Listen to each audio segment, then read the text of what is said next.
O Senhor esteja convosco. Ele está no meio de nós. Proclamação do Evangelho de Jesus Cristo segundo Mateus. Glória a vós, Senhor. Naquele tempo disse Jesus aos seus discípulos: Nem todo aquele que me diz Senhor, Senhor, entrará no reino dos céus, mas o que põe em prática a vontade do meu Pai que está nos céus. Portanto, quem ouve estas minhas palavras e as põe em prática é como um homem prudente que construiu sua casa sobre a rocha.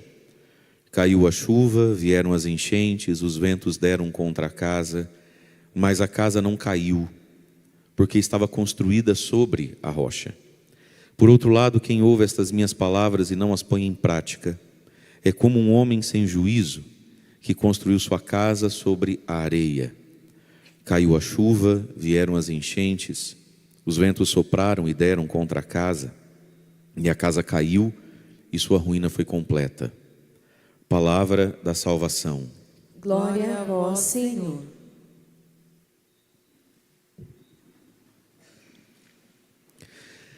Irmãos e irmãs, na liturgia de ontem nós meditamos a partir das imagens de uma montanha, um banquete e um pão. Jesus, que é o pão da vida, aquele que há de vir é o pão da vida. Hoje nós meditamos a liturgia a partir da imagem da rocha, da casa e da construção. Jesus, que é a rocha firme, sobre a qual a gente constrói ou não constrói, infelizmente, a nossa vida. Essa imagem de uma casa, a imagem de um edifício e de uma construção. E ontem, meditando então, a partir da imagem de um monte santo, de um banquete, de um pão, nós meditamos um pouco sobre a vivência da Santa Missa. E hoje, com a rocha, a casa e a construção, vamos meditar um pouco o papel da meditação na nossa vida, o meditar, a oração mental, a oração interior. Mas a primeira leitura, então, fala da característica, uma característica do povo. É uma grande profecia para o fim dos tempos. Naquele dia cantarão este canto em Judá. Tudo isso aqui é a imagem da igreja celeste, do dia final, do povo de Deus. Que nós já somos em parte tudo isso, mas seremos plenamente no dia do Senhor. Fala lá então de uma cidade fortificada que é nossa segurança. Essa cidade fortificada é a imagem da igreja. O Senhor a cercou de muros, antemuros.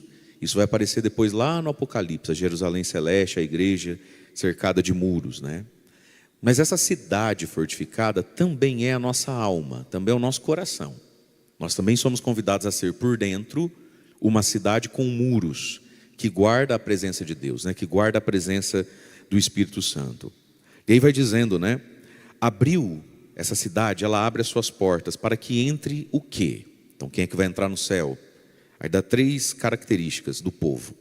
Um povo justo, cumpridor da palavra, firme em seu propósito. A esses Deus dará uma paz que não tem fim, porque confiaram no Senhor, esperaram no Senhor por todos os tempos, tempo bom, tempo mau, alegre ou triste, aquele que é capaz de esperar em Deus, continuar firme na fé que tem. E aí vai dizendo de tudo que Deus vai fazendo.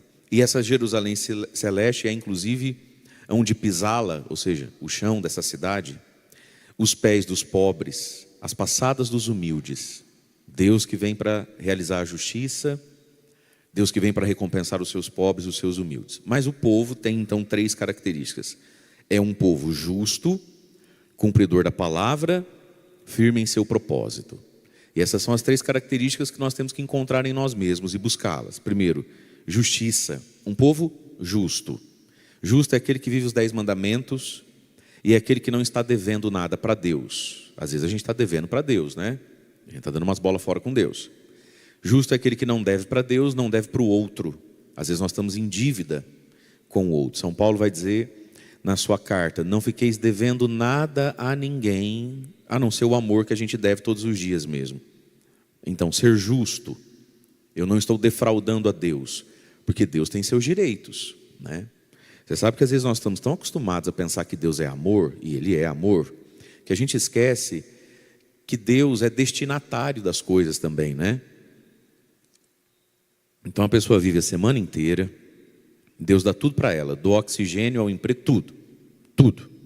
Chega domingo, na hora de ir na missa, pessoa pega e pensa assim: ah, mas eu trabalhei a semana inteira, fulano quase nunca vem, está corrido, né? Acho que eu não vou não, Deus vai entender, Deus é amor.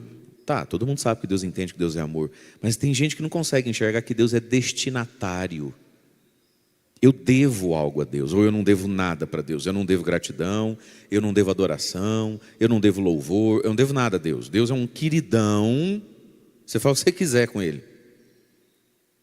Deus é destinatário das coisas.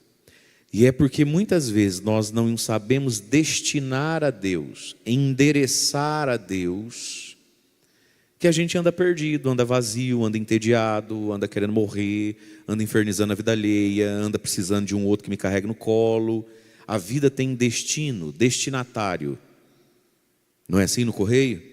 Remetente, destinatário? Para onde é que vai isso aqui? Então a nossa vida, ela tem tantos potenciais, ela tem tantas possibilidades. Quem é o destinatário disso tudo aqui? Então um povo justo não ficar devendo a Deus. Deus tem seus direitos.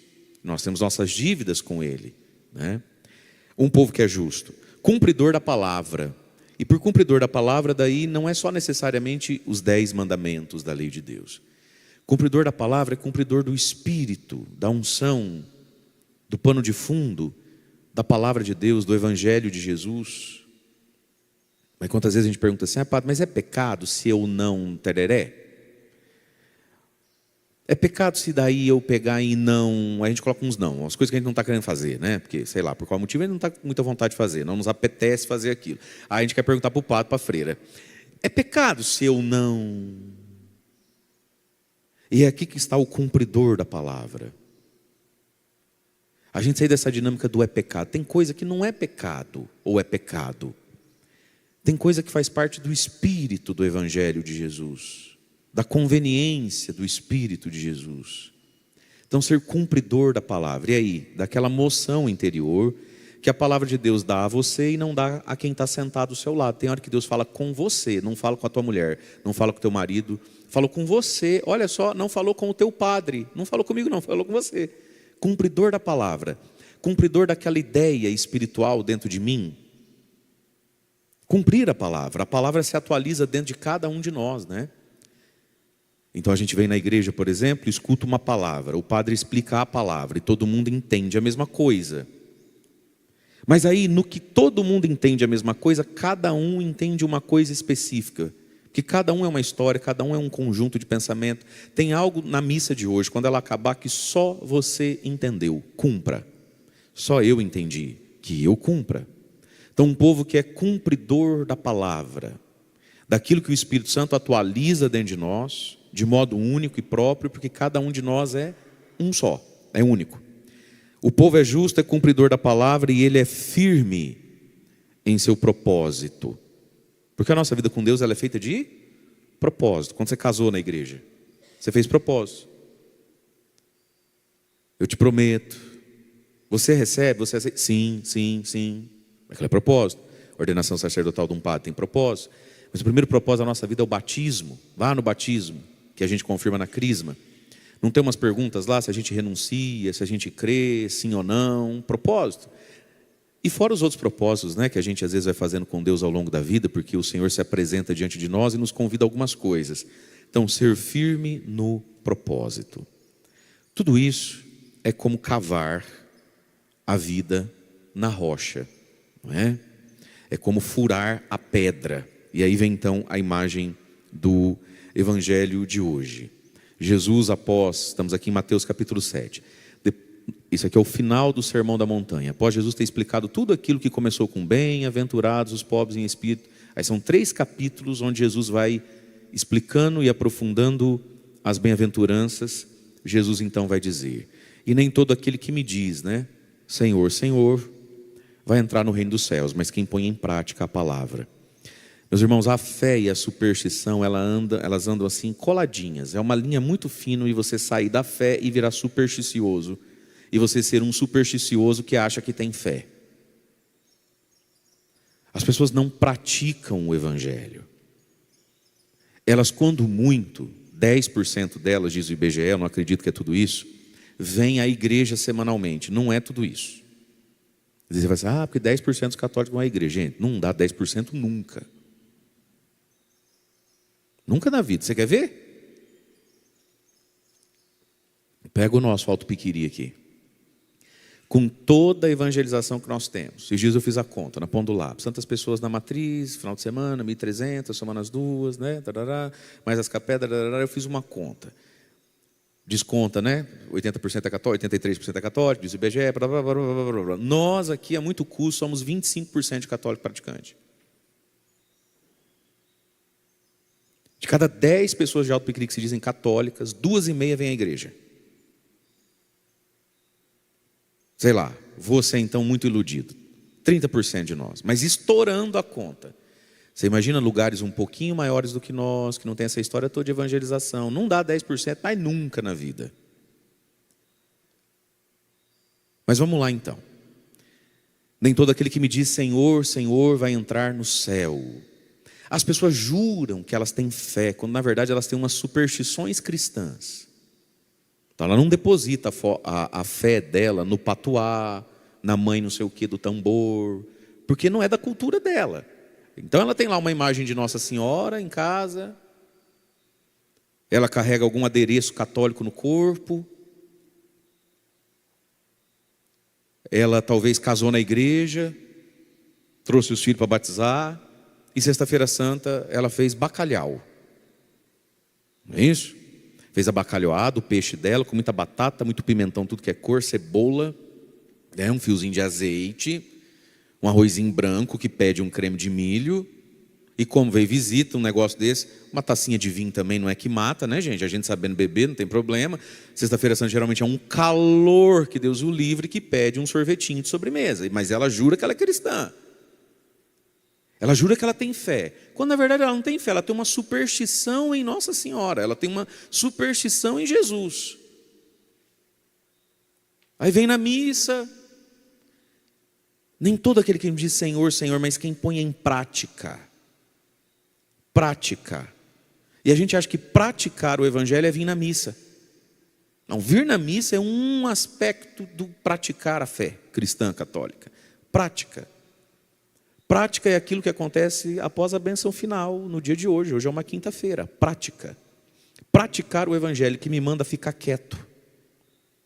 Mas eu vou falar. Que me manda sorrir e terminar esse assunto, vida que segue. Mas eu preciso brigar com ele. Que me manda manter os olhos fixos, mas eu preciso olhar dos lados, porque afinal, né, é complicado, né? Que me manda perdoar, mas eu perdoar? Virar tapete dos outros? A prática do evangelho. Praticar o evangelho. Prática. Gente, o momento onde a gente não pratica o evangelho, basicamente, é a missa. Qual é a prática do evangelho que tem aqui? Vir aqui e tentar não atrapalhar os outros. E claro, vir à missa é uma prática do evangelho. Mas a quinta-feira, esse dia hoje, vai nos dar assim 1000 oportunidades de praticar o evangelho. Essa aqui é uma. Mas o dia não acaba na bênção final, acaba. Ide em paz, o Senhor vos acompanha. Você vai para casa, deita, dorme, acorda amanhã e vem de novo. Não, meu filho. Praticar o evangelho.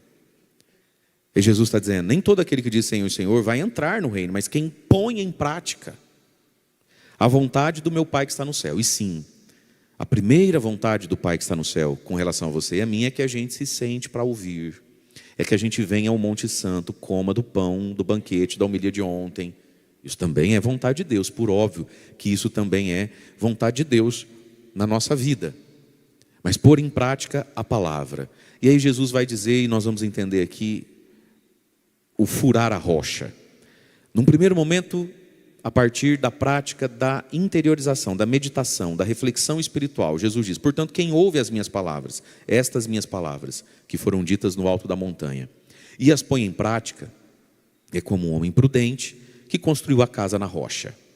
Então aqui está a virtude, é uma virtude humana isso aqui, não é nem espiritual, a virtude da prudência. Ser prudente, ou seja, a pessoa que calcula os perigos, né? Calcula o risco, calcula como é que eu faço para chegar onde eu tenho que chegar. O nome disso é prudência. Quem olha para onde tem que chegar e vai sem fazer pergunta nenhuma é um imprudente. O prudente, ele pergunta, como é que eu faço para chegar onde eu tenho que chegar? Isso é prudência. Calcular o perigo do caminho, não para ficar em casa, para ir. Então quem ouve e põe em prática tem o dom, está usando a virtude da prudência. Não vai desperdiçar as palavras de Jesus. É como alguém que construiu a casa sobre a rocha, construiu a vida sobre a rocha. Mas tudo começa no quê, então? Escutar. Escutar no sentido de entender, não é para entrar numa orelha e sair na outra, né? Escutar, entender a palavra de Jesus. E aqui já está o primeiro método de rocha a ser furado. Escutar e entender. E o nome disso, meus irmãos, se chama meditação. Qual é o nosso problema? A grande maioria das pessoas, elas são rasas. Elas são o outro tipo de gente que diz assim: mas aquele que escuta as minhas palavras e não põe em prática é como um homem sem juízo, destrambelhado, que pegou tudo que tinha, todo o sonho que tinha, todo o dinheiro que tinha, foi lá, financiou no banco e saiu construindo uma casa em cima da areia. Não vai aguentar nada isso aí. É o desperdício da vida, é o desperdício da fé, né? Veja, construir uma casa na areia. E a pessoa gasta tempo, gasta anos da vida, gasta o dinheiro que não tinha construindo uma casa, construindo uma história, construindo um sonho, construindo um nome.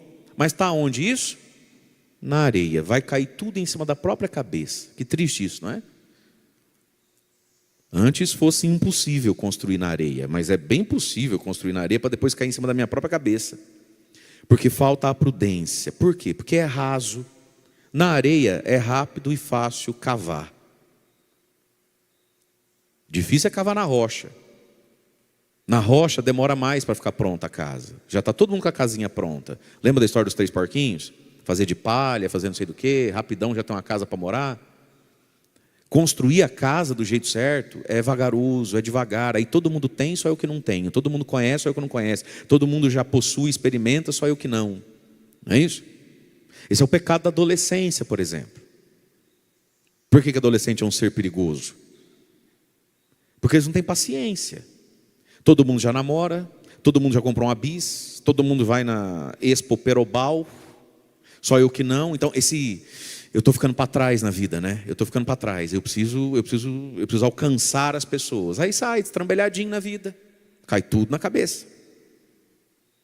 Mas o primeiro metro, minha gente, de rocha a ser furado é a meditação, é a oração pessoal. A grande maioria das pessoas, elas são rasas. Elas escutam um pai e uma mãe falar a vida inteira a mesma coisa na orelha. Primeira oportunidade que a pessoa tem de pôr aquilo em prática, ela faz besteira. Passa a vida, coroinha mesmo, passa a vida na igreja. Muitos de nós somos criados dentro da igreja. Escuta. Chega uma hora que você precisa praticar isso aí, sem ninguém do seu lado, correto? Sim ou não? Você precisa pôr em prática o que você tanto escutou. Não sabe nem por onde começa. Por quê?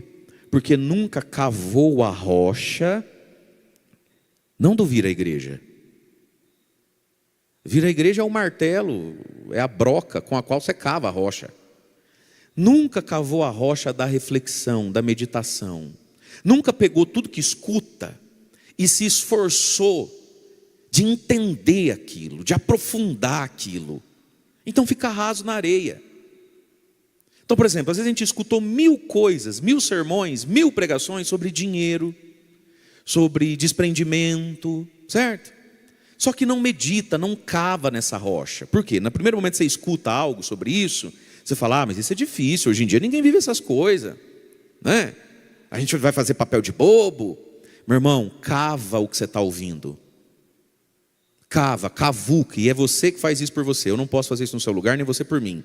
Cavuca essa ideia, vamos, gasta tempo, gasta suor, faz silêncio, vai rezar isso, mastiga dentro de você, vamos, fura, não quer furar. É uma mistura de preguiçoso com apressado.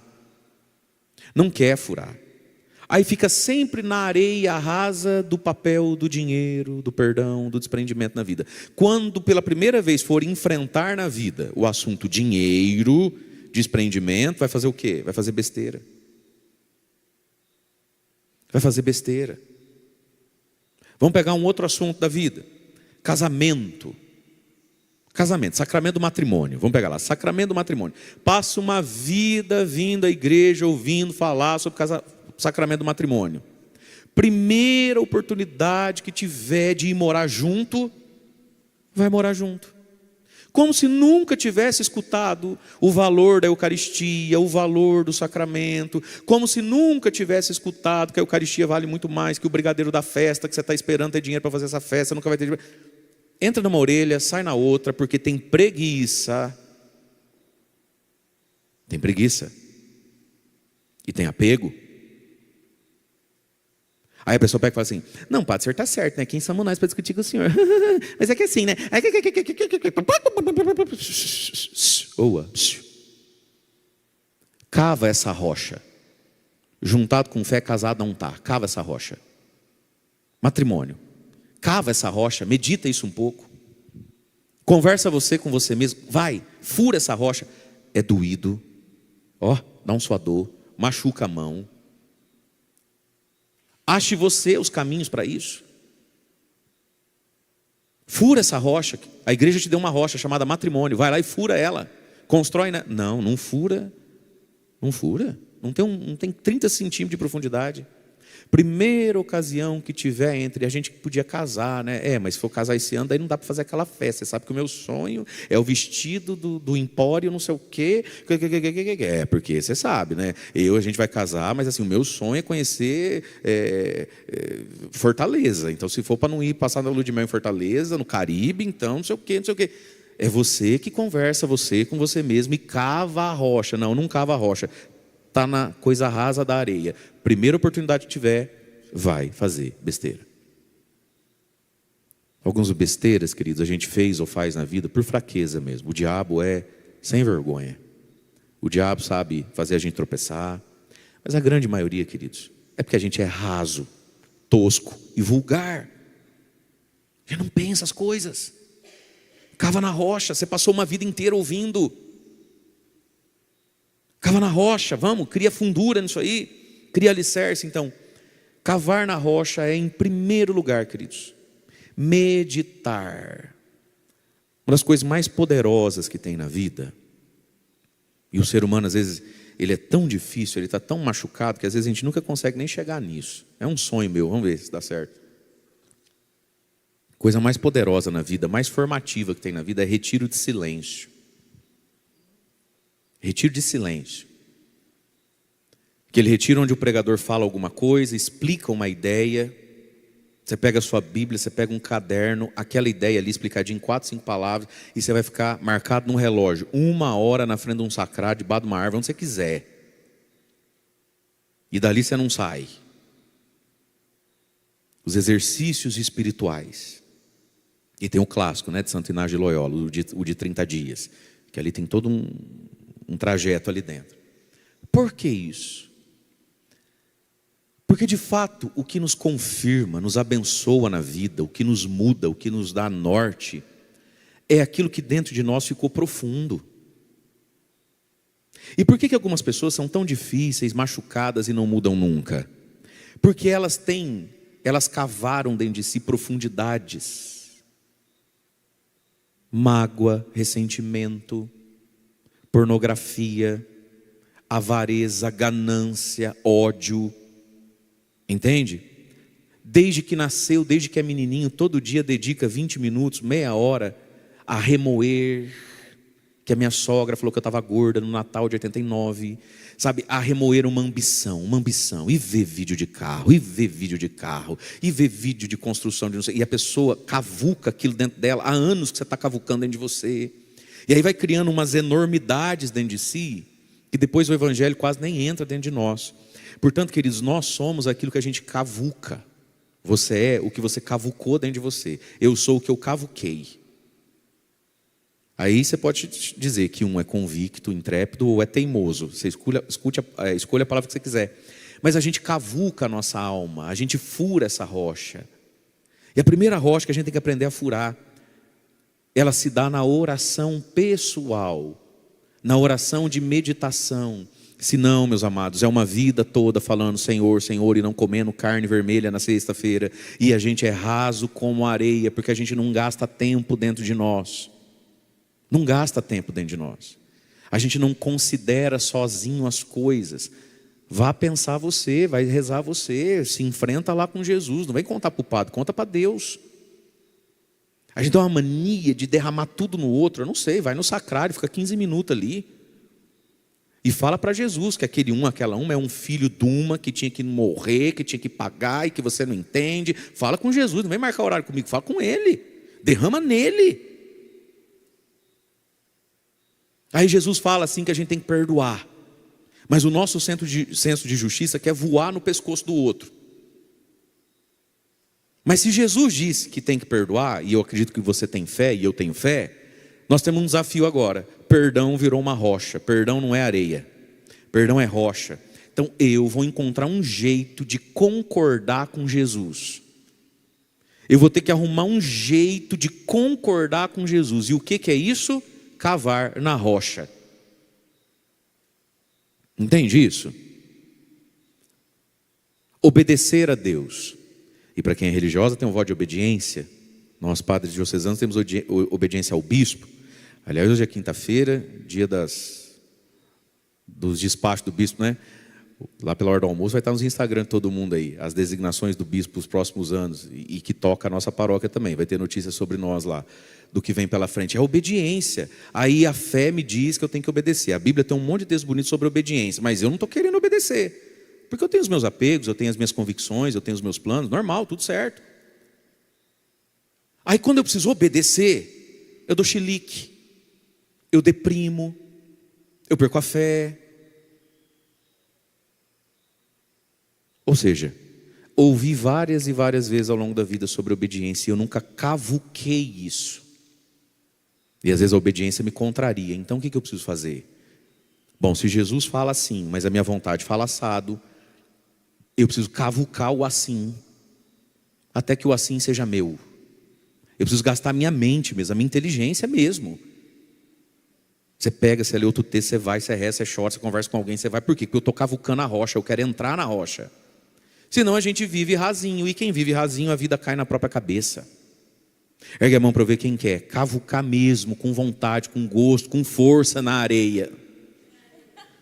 Mano, deixa eu terminar a frase. A outra ali é advogada caindo nesses golpes. Você não sabe que as linhas menores do final é que muda a vida da pessoa?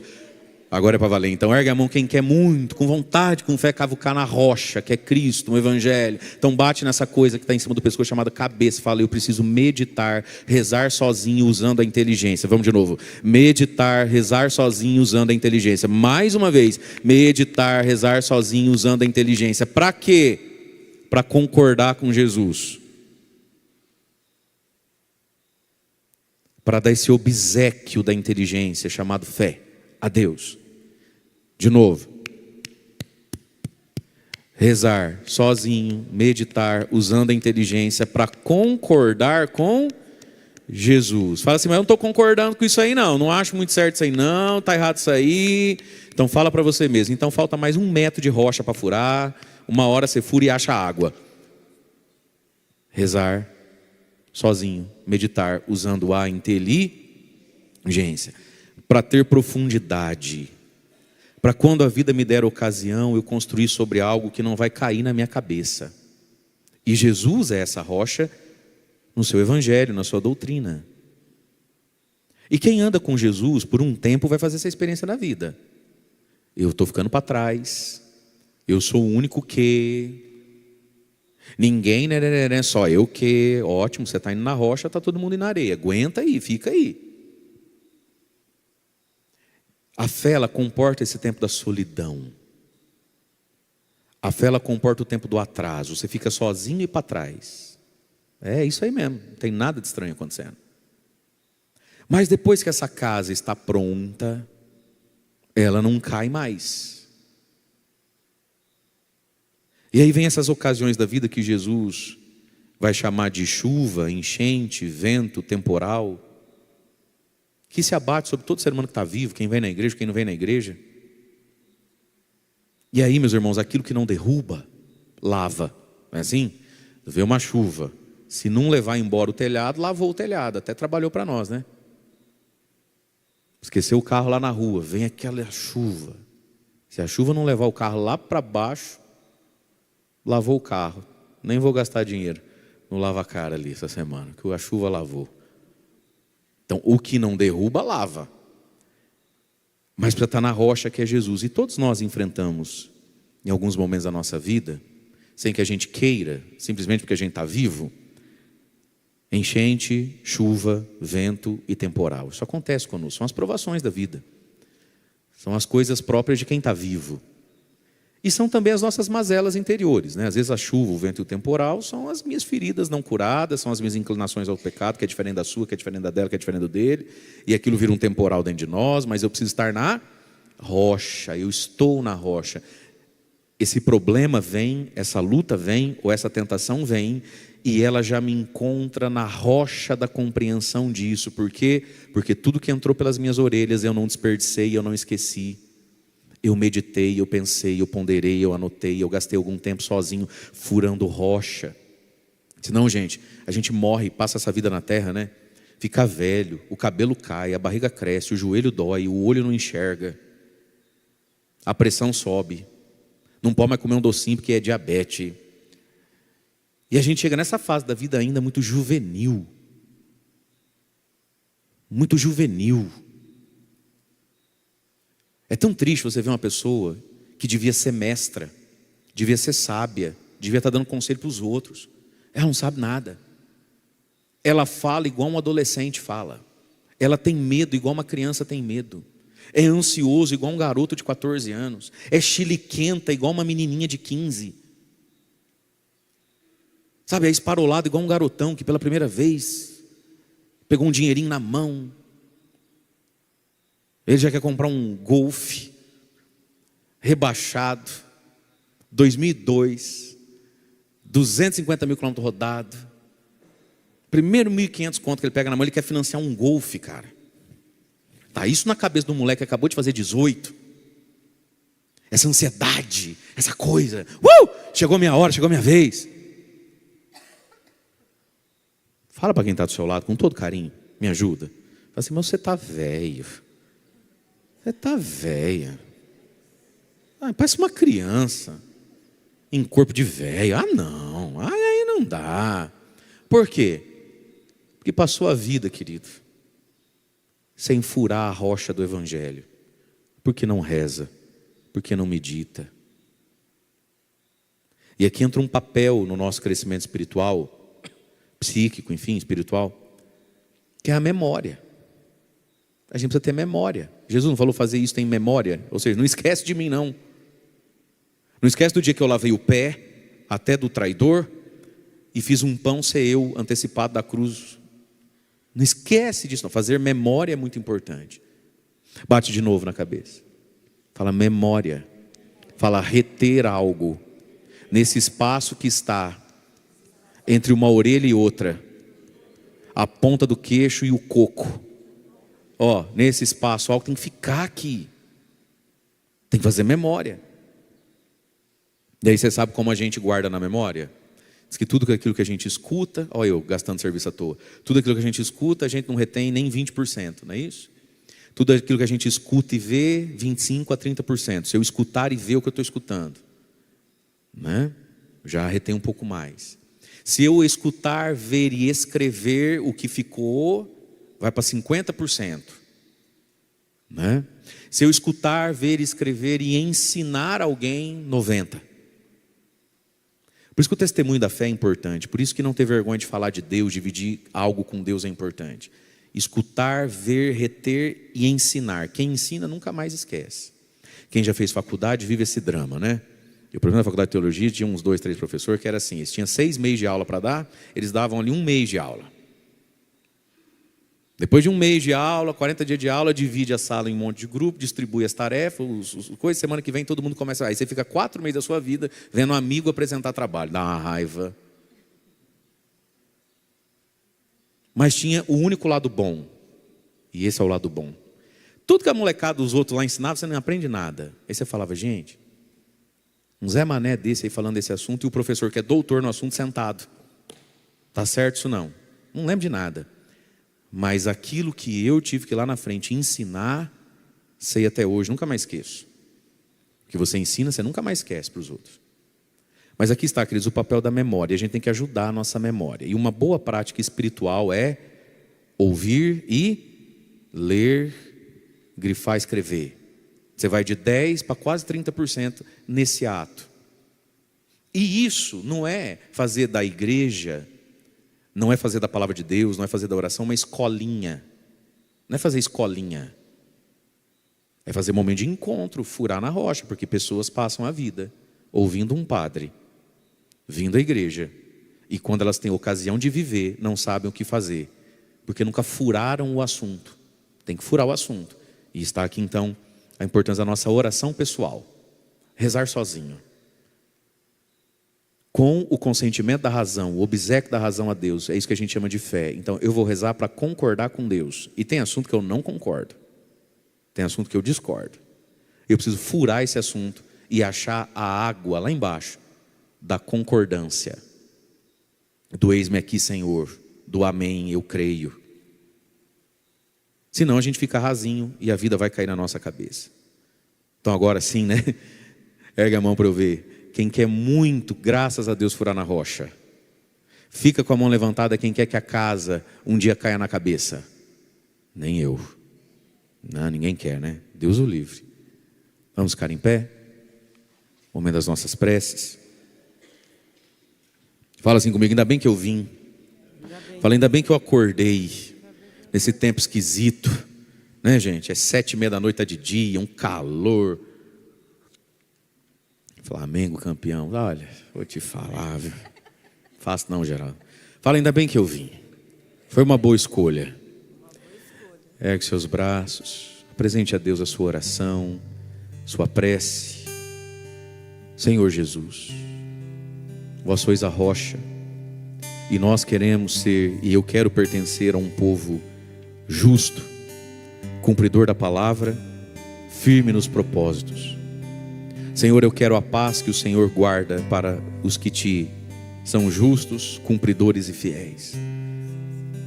Senhor Jesus, sopra sobre nós o teu Espírito. Vem, Espírito Santo, com a tua paz. Vem, Espírito Santo, com a tua proteção. Vem, Espírito Santo, fortalecer as minhas mãos, a minha fé, a minha esperança para cavar, furar a rocha que é Jesus. Furar a rocha do que Jesus fala. Espírito Santo, eu não quero mais perder tempo na minha vida. Espírito Santo, eu não quero mais desperdiçar o que entra nos meus ouvidos. Espírito Santo, dai-me o dom do silêncio, da meditação, da oração. Espírito Santo, tira de mim a pressa, a preguiça de furar na rocha. Dai-nos, Espírito Santo, a graça de praticar o Evangelho, viver a partir do Evangelho, viver em Jesus. E nós queremos pedir agora, Senhor, que o Senhor nos olhe, que o Senhor nos sustente em meio a chuvas, enchentes, temporais e ventos. Fala com o Senhor agora da chuva, do temporal e do vento que você vive. Chuvas, ventos e temporais, Senhor, que parece que nunca vão passar. Senhor, eu quero rezar junto, em comunhão com pessoas agora, que têm o coração cansado, que têm a mente cansada, que têm o corpo cansado. Senhor, eu quero orar, nós queremos orar em comunhão, em solidariedade, a pessoas que enfrentam o mesmo problema há tanto tempo, há tantos anos. Orar, Senhor, com aqueles que respiram fundo e às vezes não podem chorar, não podem desanimar, mas que estão exaustos. Vem, Espírito Santo.